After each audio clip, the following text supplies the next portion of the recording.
ನಮಸ್ಕಾರ. ದೇವರು ಅಂದ ತಕ್ಷಣ ನಮ್ಮೆಲ್ಲರ ಮನಸ್ಸಿಗೆ ಒಂದು ರೂಪ, ಒಂದು ಆಕಾರ ಬರುತ್ತೆ ಅಲ್ವಾ?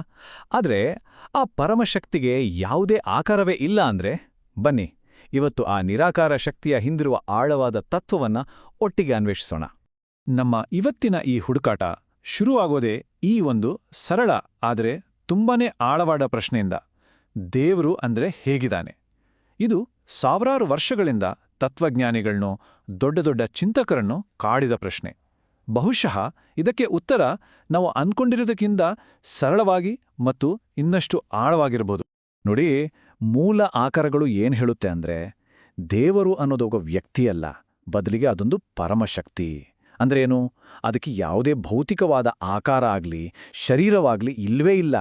ಅದು ಒಂದು ಶುದ್ಧ ಚೈತನ್ಯ, ನಮ್ಮೆಲ್ಲ ಕಲ್ಪನೆಗಳನ್ನು ಮೀರಿದ ಒಂದು ಶಕ್ತಿ. ಹಾಗಾದ್ರೆ ಆಕಾರವೇ ಇಲ್ಲದೆ ಇರೋ ಈ ಶಕ್ತಿನ ಅರ್ಥ ಮಾಡ್ಕೊಳ್ಳೋದು ಹೇಗೆ?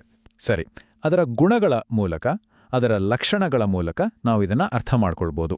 ಈ ಶಕ್ತಿಯ ಸ್ವಭಾವವನ್ನ ವರ್ಣಿಸೋಕೆ ಕೆಲವು ಅದ್ಭುತವಾದ ಪದಗಳಿವೆ. ಇವು ಈ ನಿರಾಕಾರ ಅನ್ನೋ ಕಾನ್ಸೆಪ್ಟನ್ನ ಇನ್ನೂ ಚೆನ್ನಾಗಿ ನಮಗೆಲ್ಲ ಸ್ಪಷ್ಟಪಡಿಸುತ್ತೆ. ಮೊದಲನೇದು ಆಕಾಯ. ನೋಡಿ, ಕಾಯ ಅಂದ್ರೆ ನಮಗೆಲ್ಲ ಗೊತ್ತಿರೋ ಹಾಗೆ ದೇಹ. ಹಾಗಾಗಿ ಅಕಾಯ ಅಂದ್ರೆ ಈ ಶಕ್ತಿಗೆ ನಮ್ಮ ಥರ ಒಂದು ಭೌತಿಕ ಶರೀರ ಇಲ್ಲ ಅಂತ.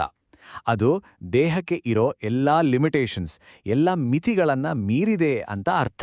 ಈಗ ಯೋಚನೆ ಮಾಡಿ, ಅದಕ್ಕೆ ದೇಹವೇ ಇಲ್ಲ ಅಂದಮೇಲೆ ಅದಕ್ಕೆ ಹುಟ್ಟುವಂಟ ಇರೋಕ್ಕೆ ಸಾಧ್ಯನಾ?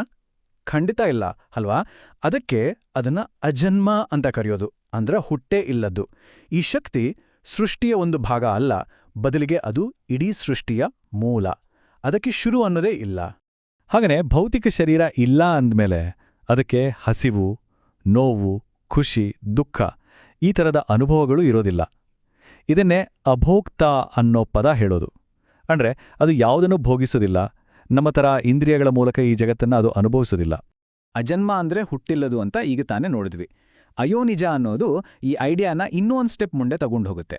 ಯೋನಿ ಅಂದ್ರೆ ಗರ್ಭ, ಹಾಗಾಗಿ ಅಯೋನಿಜ ಅಂದ್ರೆ ಯಾವುದೇ ಗರ್ಭದಿಂದ ಜನ್ಮ ತಾಳೋದು ಅಂತ. ಅಂದ್ರೆ ಅದರ ಅಸ್ತಿತ್ವ ಅನ್ನೋದು ಬಯೋಲಾಜಿಕಲ್ ಪ್ರಾಸೆಸ್ ಅನ್ನ ಸಂಪೂರ್ಣವಾಗಿ ಮೀರಿದೆ. ರೂಪವೇ ಇಲ್ಲ, ದೇಹವೇ ಇಲ್ಲ ಅಂಥ ಒಂದು ಶಕ್ತಿ ನಮ್ಮ ಕಣ್ಣಿಗೆ ಕಾಣೋಕ್ ಸಾಧ್ಯನಾ? ಸಾಧ್ಯವೇ ಇಲ್ಲ ಅಲ್ವಾ? ಇದೇ ಅದರ ಮುಂದಿನ ಗುಣ, ಅಗೋಚರ. ಅಂದ್ರೆ ನಮ್ಮ ಈ ಫಿಸಿಕಲ್ ಐಸಿಂದ, ನಮ್ಮ ಈ ಭೌತಿಕ ಕಣ್ಣುಗಳಿಂದ ನೋಡಕ್ ಆಗದೇ ಇರೋದು. ಕೊನೆಗೆ ಅಶರೀರಿ ಅನ್ನೋ ಪದ ಕೂಡ ಇದೇ ಅರ್ಥವನ್ನು ಕೊಡುತ್ತೆ, ಶರೀರ ಇಲ್ಲದ್ದು.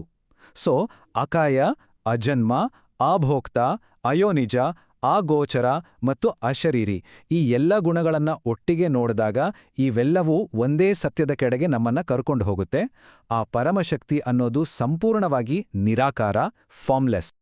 ಸರಿ, ಆ ಶಕ್ತಿಗೆ ಆಕಾರ ಇಲ್ಲ ಅಂತ ಒಪ್ಕೊಳ್ಳೋಣ. ಹಾಗಾದ್ರೆ ಮನುಷ್ಯರು ಅದನ್ನ ಅರ್ಥ ಮಾಡ್ಕೊಳ್ಳಕ್ಕೆ, ಅದನ್ನ ಅನುಭವಿಸಕ್ಕೆ ಹೇಗೆ ಪ್ರಯತ್ನಿಸಿದ್ದಾರೆ? ಇಲ್ಲಿ ಒಂದು ತುಂಬಾನೇ ಆಶ್ಚರ್ಯಕರವಾದ ವಿಷಯ ಇದೆ. ಇಡೀ ಪ್ರಪಂಚದಾದ್ಯಂತ ಬೇರೆ ಬೇರೆ ಸಂಸ್ಕೃತಿಗಳು ಒಂದೇ ರೀತಿಯ ರೂಪಕವನ್ನ, ಒಂದು ಮೆಟಫರನ್ನ ಬಳಸ್ತವೆ. ಅದೇನಂದ್ರೆ ಬೆಳಕು ಅಥವಾ ದಿವ್ಯಜ್ಯೋತಿ. ಪರಂಜ್ಯೋತಿ, ದಿವ್ಯಜ್ಯೋತಿ, ಏಕ್ ಓಂಕಾರ್. ಇಸ್ಲಾಂನಲ್ಲಿ ಇದನ್ನ ನೂರ್-ಎ-ಇಲಾಹಿ ಅಂತಾರೆ.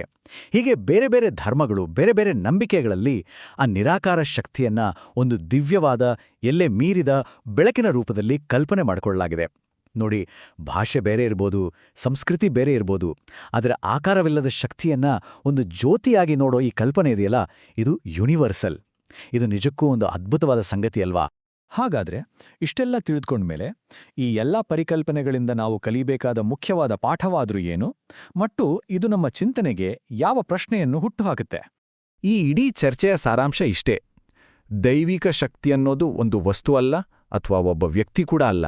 ಅದು ಒಂದು ಅನುಭವ, ಒಂದು ಚೈತನ್ಯ. ನಮ್ಮ ಭೌತಿಕ ಕಲ್ಪನೆಗಳನ್ನ, ರೂಪ ಮತ್ತು ಆಕಾರದ ಎಲ್ಲಾ ಮಿತಿಗಳನ್ನ ಮೀರಿದ ಒಂದು ಮೂಲ ಸಾರ ಅದು.